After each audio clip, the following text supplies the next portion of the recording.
came up with the idea of beeping in a traffic jam?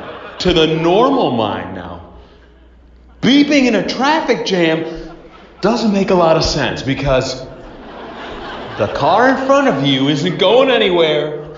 Neither is the one on the side of you or the one on the other side. You're completely blocked in. And so is everybody else. You can see that. The person in front of you isn't moving. The person in front of him isn't moving. The person in front of him, and him, and him, and him, and him. But the person who invented beeping in a traffic jam had one of those gifted minds. He was a prophet. He was a genius. He could see what nobody else could. He was Isaac Newton.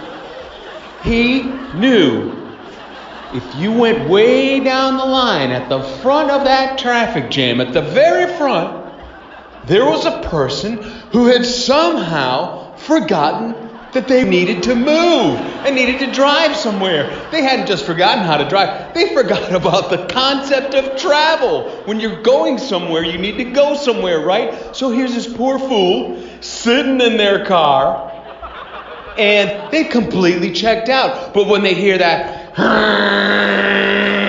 they wake up and they put their foot on the accelerator and start moving again.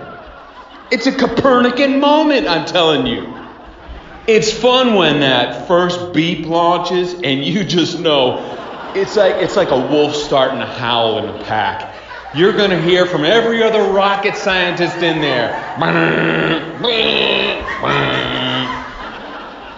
They're just going to load the air with this drone.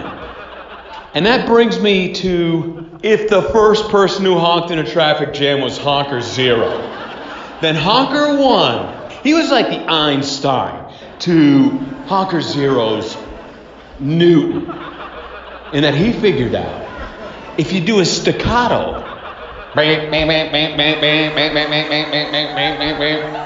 it'll rise above that drone of car horn noise, car horn cacophony.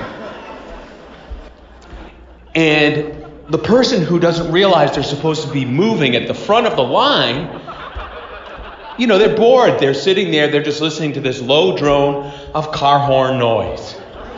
But then they hear this staccato. And they suddenly realize they're supposed to move, right? It's really simple. It's mathematics. It's science. It's calculus. And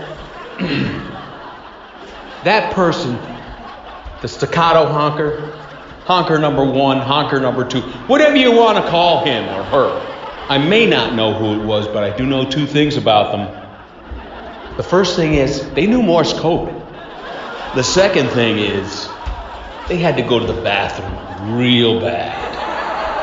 And if you could have deciphered that first staccato honking, if you could have, if you had your Morse code manual handy, you would have been able to decipher, I had bad tuna fish for lunch and about to make in my pants.